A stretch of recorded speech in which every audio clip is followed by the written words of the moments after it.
both of you now that you've had time to, reflect for a little bit. What will you take away from this season?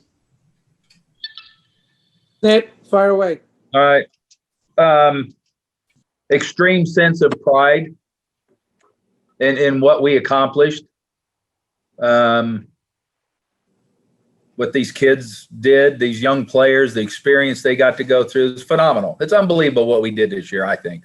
I mean, when I look back on it and the obstacles that we had to go through starting in July 3rd. And then, because I was skeptical. I didn't think this thing going to get off the ground, quite honestly. I think that it took about 2 weeks of that second camp for the players to kind of register too. Because I was worried that they weren't taking it serious in the beginning and something was going to happen and they weren't intensifying their workouts and somebody get hurt. But as we got on, it was like, well, boys, this thing's real, so we better get after it. And then the obstacles that we had to overcome during the course of this season, it's phenomenal to get to the NLCS. Unbelievable. And what a great experience for these guys. You want them to cut their teeth and feel what playoffs are like, what a stretch run is like, the pennant race. And when we lost 2 years ago, it's like, well, I hope they remember that feeling. Now these guys were, runs away from going to the World Series. And then that's going to be just tremendous in all their growth and the expectations. And I guarantee you that those off-season workouts are going to intensify even more. I know I walked in last night. The first guy I saw was Mike Soroka. You tell me this guy's so excited about next year, he's about ready to burst, because he saw what could happen. I know it killed him not being there with us, but just the hope that we had when that season was over with the development and the growth of those young players. And then you see him when I walked, first guy I saw when I walked in the clubhouse when we got back yesterday was him. That's pretty special in itself. Alex, how much does the late season, the end of the season, emergence of Kyle Wright and then Bryce Wilson in the playoffs, how much does that change, if it does at all, your priorities in the offseason or how you go about building the roster? Yeah, I mean, obviously, look, we just got back, so we haven't gotten that far yet. But look, it certainly helps. It's probably the best way to put it. We know more about all these guys, like Snit mentioned. We've seen more. We've seen them have success. We've gotten more questions answered on a lot of these guys. Kyle, what he did down the stretch during the regular season. Bryce Wilson, even what he did during the regular season. And they both had fantastic playoff starts. Kyle against Miami and obviously Bryce against LA. So those are all great things. It gives us more confidence in those guys. That's a lot of part of – everyone talks about short-term deals and all that kind of stuff. Well, part of it is to make sure we're not blocking guys and we continue to gather more information. And keeping that type of flexibility with the roster construction and so on, and it allows us to maneuver more every offseason. So giving Austin Riley the at-bats and knowing more about him and sticking with Dansby all these years, knowing more about him, rather than going to lock in certain positions if you're not sure. If you can be patient with young players, which obviously Snit and the staff have been, it's not always going to work out that way, but when you get rewarded, it's big. It's big for setting up your roster going forward. I think I interrupted too. You probably Mark's question about what you thought about the season. I think Snit said it great to me. So it's nice that we're both on here because he could just take some of those. But no, I think he said it best. I think everything he talked about, he nailed it right on the head. I think I echo exactly what he said. You're skeptical, you don't know. But look, it was a success. At the end of the day, did we do what we wanted to do and win a World Series? No, but 30 clubs, only one of those 29 at the end of the day, no matter what, are going to be upset at the end of the year, no matter where you get bounced in the playoffs. So, but you're realizing only one of 30 will ultimately be truly happy. There's a lot of good things to take away. And beyond that, our goal is to be in a position to do this every year, right? So the goal is to win every year, but also you have to start with being in a position to do it each year and get back to the dance. So, going forward, I think like Snit said, we found out a lot about these guys. We've learned more about them. And as an organization, we're just continue to get stronger. We've taken a step as an organization, at least from my standpoint. Snit's been here forever, but all 3 years we've continued to get better. So that's a really good sign. Playing off that, Alex, you said the goal is to be in the dance every year. Does this season give you more confidence that is more realistic for the next 4 to 5 years, or whatever span you're talking about? You know what? I think you'd like to say that. It just, we know how quickly things change with this game, injuries, performance. It's hard. It's hard. You think, obviously you lose. It's tough. You're still processing it, and you go through waves, right? So I drove back with my family, and it's a long drive, and you're thinking about things and so on. But, you realize, okay, now you have to get back there, and you start thinking about the season and every day and getting through the season and the stress of trying to win the division and get back to the playoffs. And look, it's hard to get deep in the playoffs. It's hard to get to Game 7 of the NLCS. So I don't think you ever want to take it for granted. It's hard to win the division. I think that's why we're grateful and we're appreciative of doing that. It's not easy to do. So I think to try to look out 3-4 years, like I said, you have to be flexible overall because things will change, performances will change, health will change. And you can't get complacent. And I know I've mentioned this before after watching, The Last Dance and the Phil Jackson, when he talks about Tex Winter and being a success. And you're only in a success in the moment you have that success. And then you got to start over again. And that's really what it is. And like Snit talked about with guys like Soroka and so on, and the offseason, they're going to keep working harder because all these clubs that didn't get to that position, they've been spending the last few weeks grinding and preparing. And that's not going to stop. It's going to be as competitive as it's always been, and the NL East is these guys are not going away, and it's going to be a challenge year in and year out. Hey, Alex. Biggest unknowns this year was kind of how the development would work at the alternate training site. You look at what Pache did, what Wilson did, what Wright did when he came back. How encouraged were you guys with not only what Mike Maroth and those guys did, but just how the system worked as a whole? Snit, you want to? Yeah, no, I've said many times over this last 3 weeks what a great job those guys did in a probably an impossible situation. It was, I can't imagine what those guys went through there every day, and to keep the intensity and the focus and knowing you're playing pickup games for 2 hours in the middle of the summer every day and that had to have been just excruciating for those guys. I applaud them. Hats off to all the staff and the players that went through that to keep themselves as well as they did. And they came up here when Ian Anderson came up. Like I say, we sent Kyle back, and he came back and he was back. They did a great job. They should be very proud of their efforts. And I know talking to Mike and Mindy was, they went with us through this whole. Carlos Mendez went through us for the playoff and they kept doing it there, which wasn't easy. It wasn't easy for those players to get on a bus before their brethren did to go play a real game, and then to be leaving when that workout's over, seeing their teammates and come in there to play a real game. And, that had to be tough for those guys also. But like I say, I applaud everybody concerned in keeping that thing going like they did. Yeah, and I would agree. I'd add to that too. The same thing is just, I went down there a lot. I watched a lot of games there. And, these guys, like, from Manny to Mike to Ben Sestanovich oversaw the whole thing. Paul Davis is our coordinator, who's overseeing all that stuff. Doug Mansolino. Again, I could go on about everyone that was there, the strength conditioning, the coordinators. But it's a tough environment because at least with the big league team, one, they're in the big league ballparks. They're playing a team. They have an opponent that they're playing. That adds a little element of variety. They get to travel. At least from a change of pace. These guys, it was Groundhog Day every single day from beginning of July right till really mid-October. They didn't leave. They were in Gwinnett at that ballpark every day. We did what we could for sim games and crowd noise, but they didn't play any other teams. They played against each other, scrimmages, and they worked and they got better. And the coaches had to do it. And they're all staying at the same hotel and all that kind of stuff. And it was a grind, and it was Saturday afternoon, Sundays, and so on. And they didn't get all that many days off, and our guys got better. And it was a tough environment to make them better, to keep them engaged. Was tough, and I applaud the players. We did the game at Truist to try to change it up and so on. But I know they did everything that they could, and I can't say enough. Those guys, in a lot of ways, are the MVP of the organization for everything that they did, because guys got better, and they salvaged. A lot of these guys that came up did huge things for us, including the playoffs.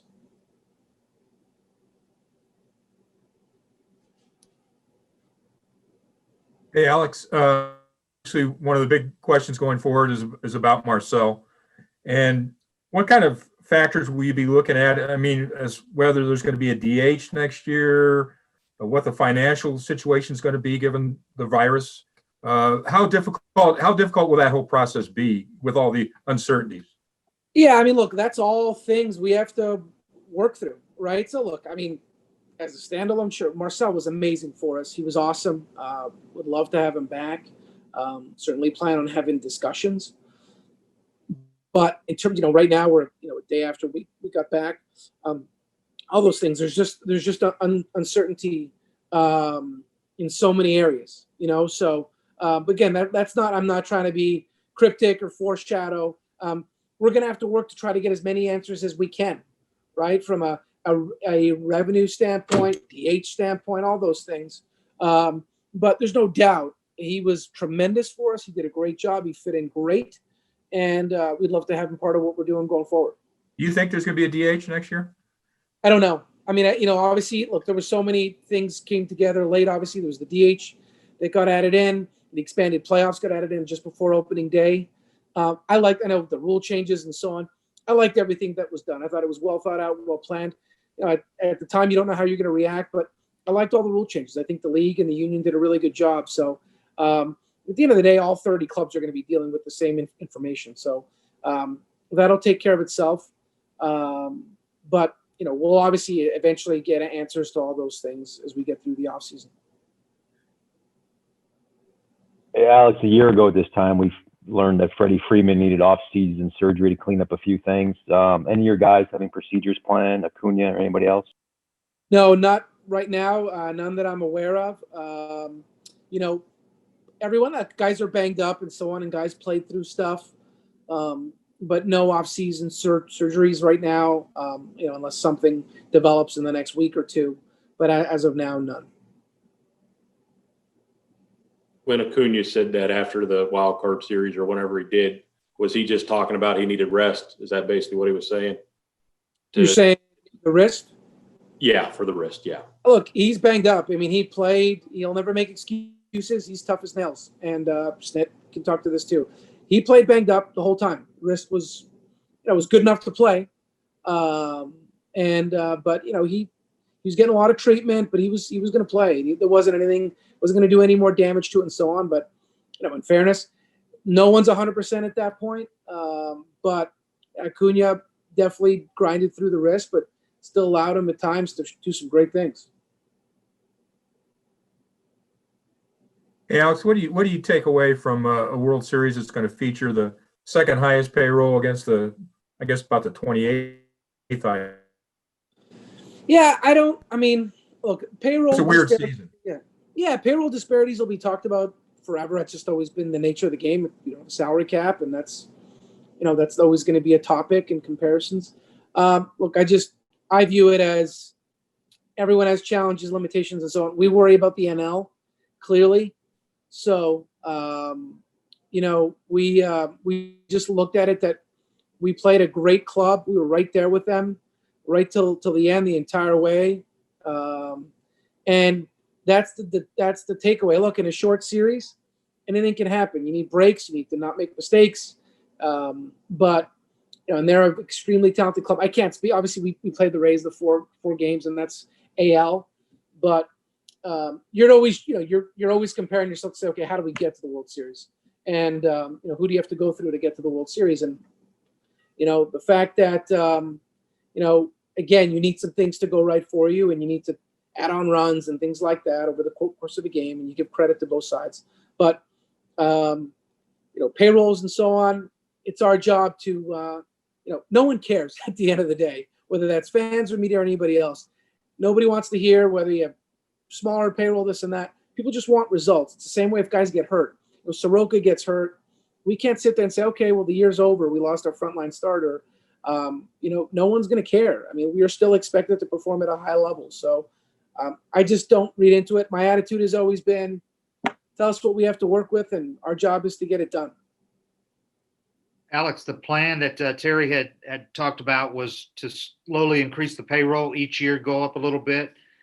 Does that get interrupted by last year's what nobody could have predicted and the loss of revenues? Have you got any idea yet on how what the payroll will be next year compared to what it would have been this year in a full season? Yeah. I mean, look, so that's something we normally talk about every off season. I've never been given, hey, this is, from the day I walked in, it's never been, hey, in 2024 you're going to have this or 22. So, Right. like you said, our payroll has continued to climb. It's the highest it's ever been in the history of the organization. Going into the season, prior to the prorated.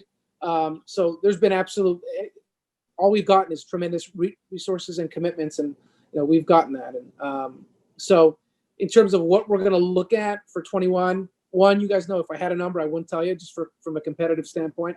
But we haven't had that discussion, and like you said, there's a lot of uncertainty. Will we have fans? What will revenues be? All those things, right? But that's one for the world and likely all of sports. So those are things we'll have to work through that uncertainty. But the focus and the goal is going to be the same. We want to put the best team out on the field that we can and get back to a position that we have a chance to win a World Series.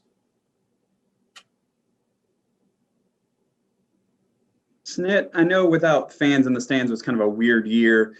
And being out in Arlington playing these games, but were you able to get a sense of how the city kind of got energized by what your team was doing? Was there any moment where you realized, okay, that back home, they're really feeling it? Oh, I got numerous texts, and they would show the battery and all that kind of stuff every now and then on the board. And I think all the players felt it. They did a good job of portraying that to us. And they're very appreciative of all that. I know there weren't, I hate that, even in April and May when we weren't playing and the weather was so good, I was thinking, every day I think, God, that place would be rocking down there right now with this club. And it was just a shame. But, even when we were quarantined in the Omni and you'd see the energy down there and all the fans that were around, and it was really good. It's a great feeling to know. And like I say, all the texts I got, the what we brought to the city and the enjoyment and and I think the players were still feeding off all that. The Braves Nation, man, it's a strong thing and it's a really cool thing.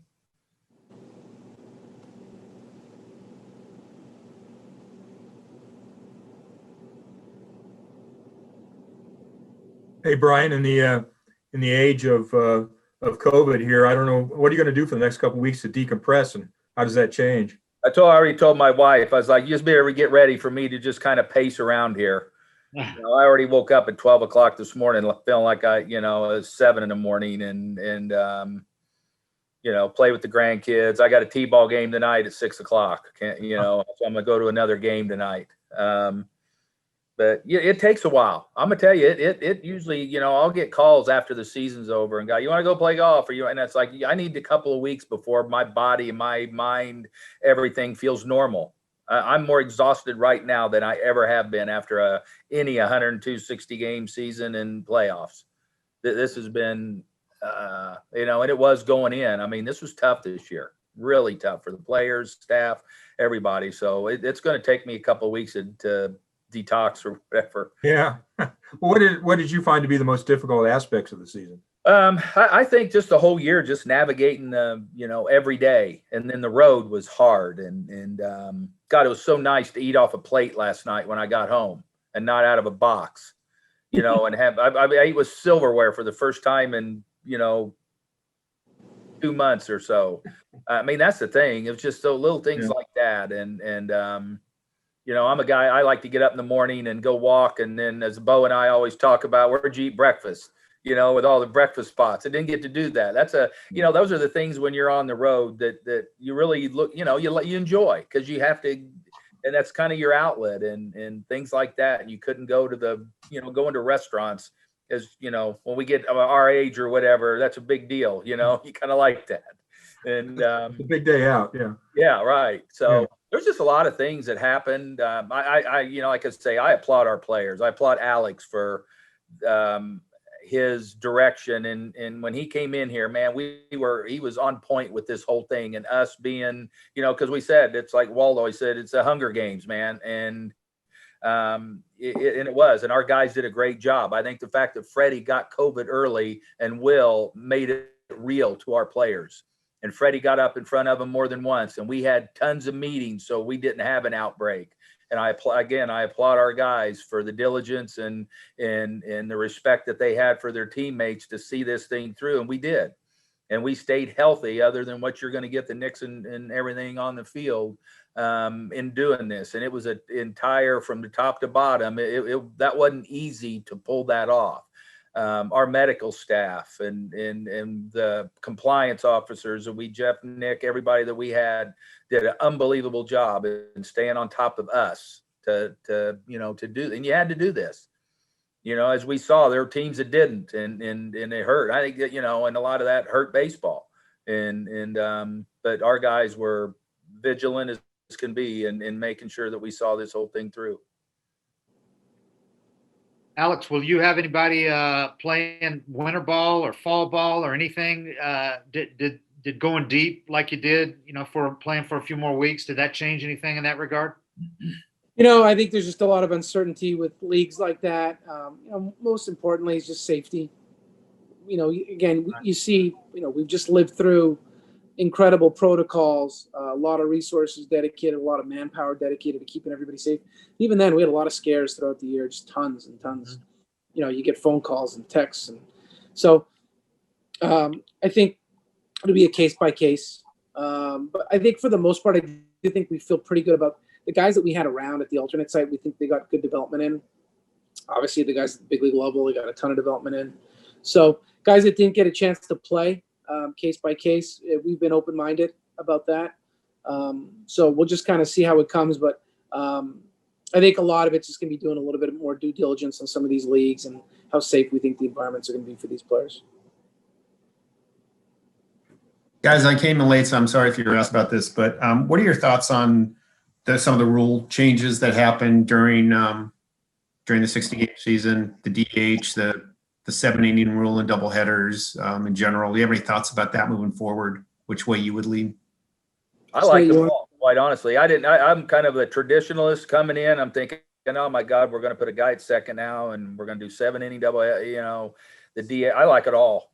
I'm not going to kid. I'm not kidding you. I think the 7-inning doubleheaders were great. I love, after experiencing putting the guy at second base. I mean, I'm still not 100% sure what's the right or wrong move in that. It provides immediate gamesmanship to the game when you do that. I said I like the DH. You know what? For years I wasn't, but you know what? I'd start looking at who we're bringing up now and who's playing our game. These kids don't hit. These pitchers don't hit. They're not, the best player on the field anymore. That they play short and center and pitch. And there's very few of them that come here. There's very few Max Frieds out there that have that ability to hit. Most of these guys have never even been in the batter's box. So I'm all for the DH also. Alex? Yeah, I feel the same. I thought everything was great. I enjoyed it. I think, like Snitker talked about, the extra inning rule. He's the one who has to manage it. I had to watch it. Stressful, immediately from you're sitting there, and it's just. But I like, from a general manager standpoint, a roster construction standpoint, you play these 15-inning games, and guys are out of options, and you have to DFA them, and a guy goes out there and he saves your bullpen and goes 3-4 innings, and he knows he's getting sent out, and the guy did his job, and that's tough. Stitt and I have been in those conversations a bunch, so. I like the excitement. I like what it does to preserve guys' health, to get through the season. Obviously, the DH as well. I've been in both leagues. I grew up in the NL. I was against the DH from a strategy standpoint because I liked that you have to reward good athletes and good defenders. And if you wanted the bat and less defense, you have to factor that in. But this past year, I enjoyed it. I enjoyed it all. And look, obviously, it worked for us. We had success with it. But I thought the 7-inning doubleheaders as well. I thought that was great. So I think the union, I think MLB together, they worked on all this stuff.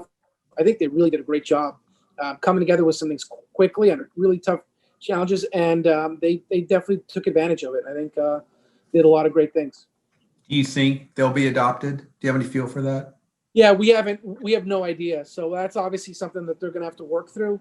But that's the thing. A lot of stuff developed late, just like expanded playoffs, right? That was talked about, wasn't going to happen. when it was announced we're coming back to play, and then about a week before opening day, or we were told expanded playoffs. So we're not involved in those conversations, obviously.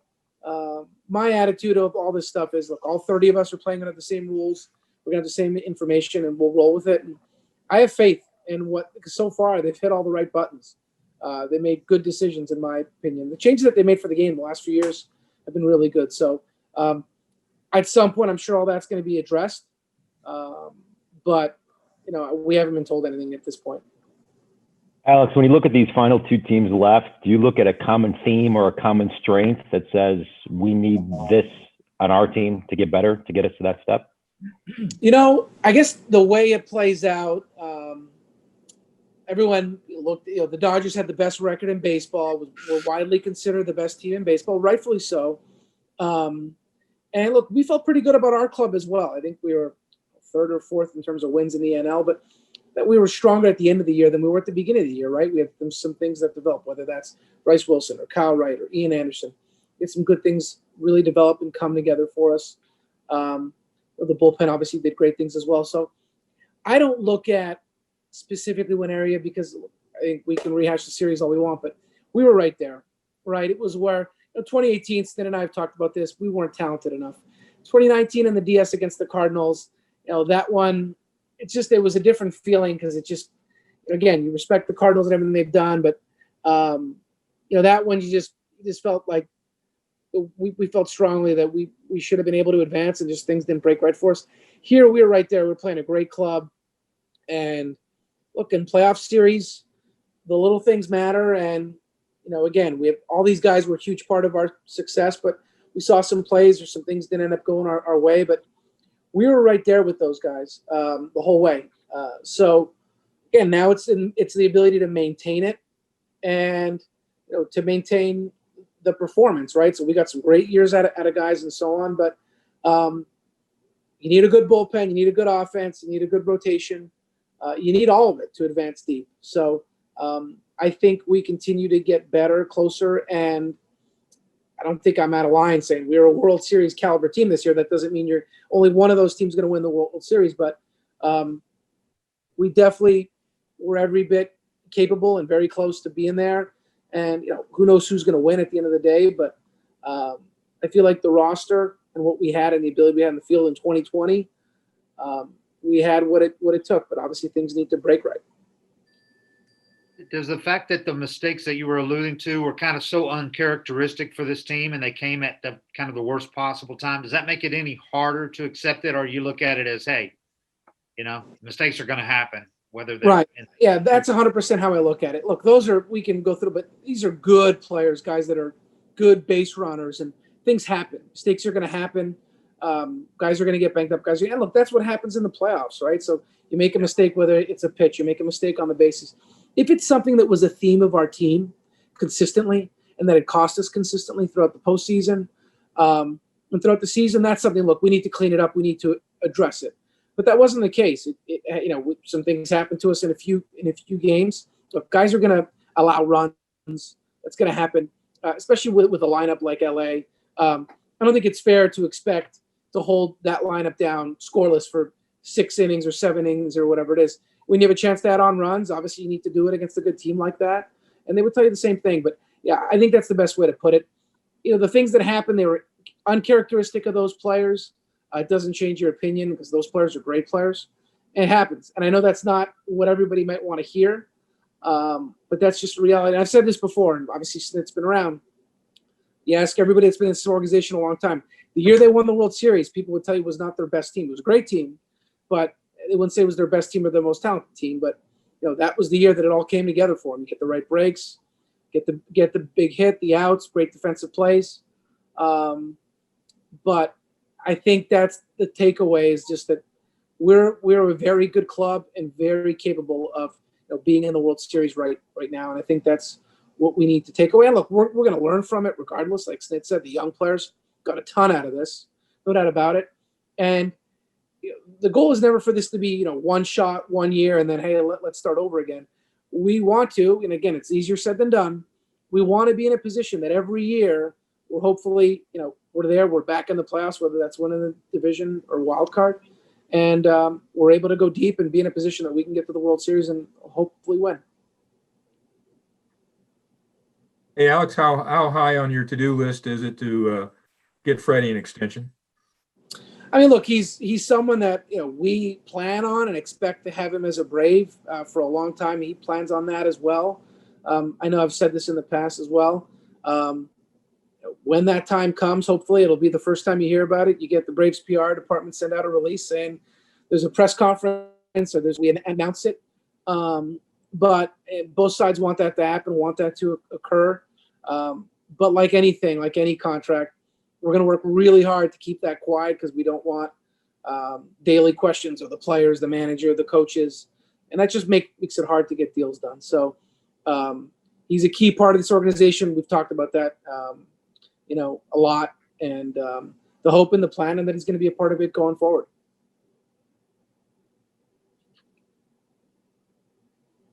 Hey, Snit, of all the amazing surprises you had throughout the year, what was the biggest one in your eyes that you just, Yeah, I think it's Tyler Matzik.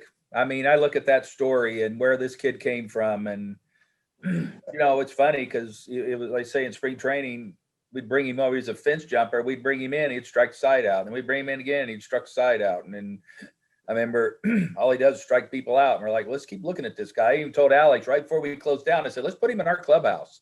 I mean, we're gonna, we want to see this guy. I mean, he was real, and Walt had experience, knew him, had him in Colorado. And then I'll be honest with you, when we came back on July 3rd, I mean, in everybody's original player list, it was like, God, well, I had to go back in my notes because I'm like, what's that left-hander's name? All of a sudden I was sitting home. It's like, we kind of added him late and then we put him in our side because it's like, let's look at this guy again. What this kid accomplished with his story, the road back that he did is just phenomenal. And to see him, no situation phased him, pitching a high leverage innings. He's so versatile. I mean, he's like he can go 3 innings, he can go 1, he can go part, he can close one out. I mean, I think that's probably as big a story as any that we had. Yeah, that's actually, the one thing I'd add to that too is, and Snit. I mean, a lot of people deserve credit for Tyler, obviously Tyler specifically, but one, I remember talking to Snit about this, that when we had to reset the rosters for summer camp, and again, Tyler wasn't originally in camp with us, right? He wasn't in camp, and he would come in, we'd get guys to come over, and he was awesome in the first. And I remember Snit mentioned, he said he had been talking to the staff and getting them to submit a list because we had to expand who was coming, and we'd already sent guys out. And he said, this was no disrespect to the staff, but I remember him telling me, I was in my car driving back home, I think, and he said no one had him on their list to come back to camp, and that's not a criticism. But Snit's the one who said, hey, why don't we add this guy to the list? I'm like, yeah, sure. But Snit's the one who brought that up. He wouldn't have been in camp. He may have been added at the end, but 100% Snit drove that.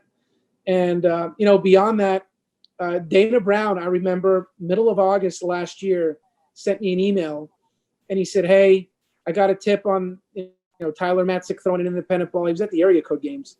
And, he sent me an email. I said, look, I took a scout. I sent him to go see him. Here's his report. Why don't you take a look? I think we should sign this guy. We knew he was a high round pick. And I remember telling Dana, look, there's only 2 weeks left in the minor league season. We're going to sign this guy for 2 weeks. Like, what's the point? He's like, look, we need to sign this guy. Really, I sent this guy, which is, you're at the area code games. You don't pull off a scout and have a guy go jump to independent ball. Because you get tips all the time. We get emails, people calling you, go see this guy, go see that guy. You could send your staff all over the country with the amount of tips, and especially for independent league players. And I remember telling him, you know what? Look, you're that strong in it. Let's sign him to a 2-year deal because he's going to be a free agent if we sign him in 2 weeks. And it's little things like that he didn't quit. He could have easily just kind of, I don't have time. I'm out here seeing amateur players for the draft, and sending the scout out to see him and so on. And then Snit is the one that brought him to the table. So he was definitely the greatest story. Look, if we were that smart and we knew he was going to be that good, we would have signed him to a big league deal a year ago at this time. But he was awesome. And we talked about it before the series against the Reds. We didn't know how he would react to the playoffs, but we had talked about, Tyler Matzik, performance-wise and ability, can be a huge X factor for us in these playoffs. And I think Snit would agree with this. he was as valuable a reliever as we had the entire way. He was huge. What an unbelievable job by everybody. That's, Signed you him just to a kind of big answered my deal. question there, Alex. I was going to say, was he a surprise for you that day in Fort Myers that Sunday when we first all kind of said, who is this? But I guess that was kind of more of a, Well, I mean, I'll say this: we like the stuff. So when we added him to Gwinnett last year, he pitched okay. We were looking for bullpen at the end of the year last year, especially from the left side. So I think you'll remember, we were adding some guys and taking a look at guys, and he just, he didn't perform all that well, but we had just gotten him. But we liked the fact that we signed him to a 2-year minor league deal at that point, so we knew we had him under control for 2020. But we didn't see enough, obviously, to invite him to camp. And when he came over, like you said, he had that, I don't know, I think Snip brought him in with man on first and second or bases loaded or whatever it was. And like you said, he struck everybody out. And then the stuff's good, but you're sitting there saying, okay, is this a spring training performance? He always had a good arm and good stuff. But, he wasn't on the list to come back to summer camp 2.0. And again, I remember Snip's the first one to say, hey, why isn't this guy on our list? And I said, yeah, you know what? You're right. Let's bring him. And then even at the end, we were trying to make decisions to make the roster. He was an out-of-option player and so on. But obviously, and he deserves a world of credit for what he did for us and what he did in the playoffs. We don't get as far as we do without him.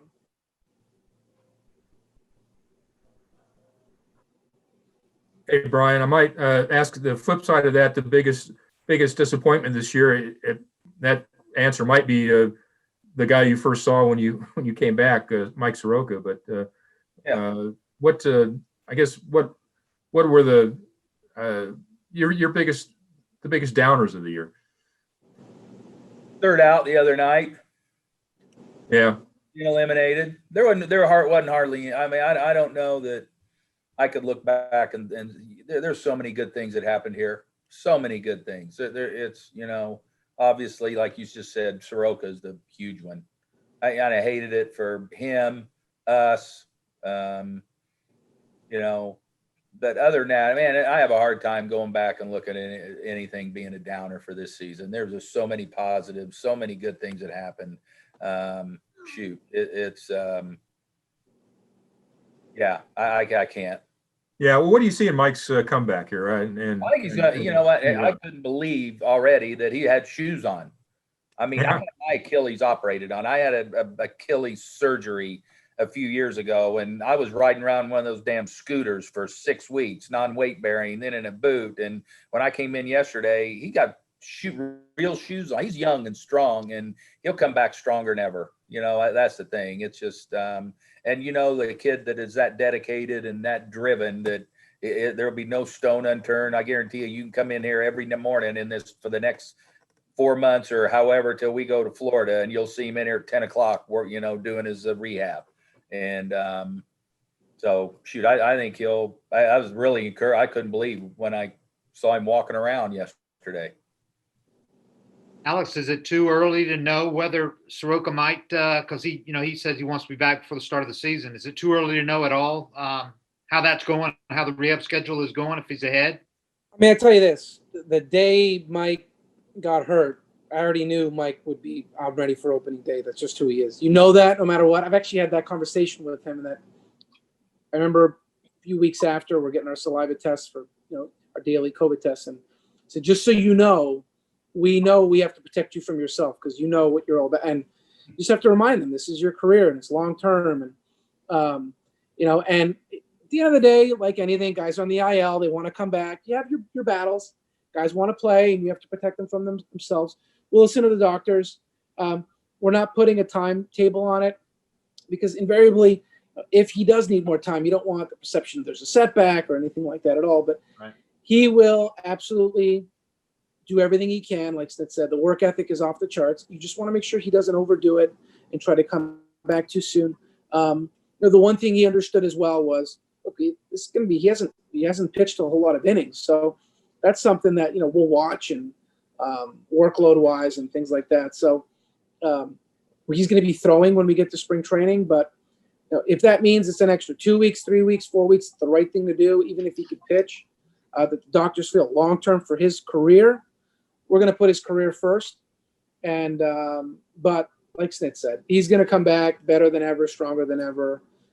It's one guy. There's certain guys you don't have to worry about when you go to bed, and they're taking care of themselves. They're working. He's at the top of the list.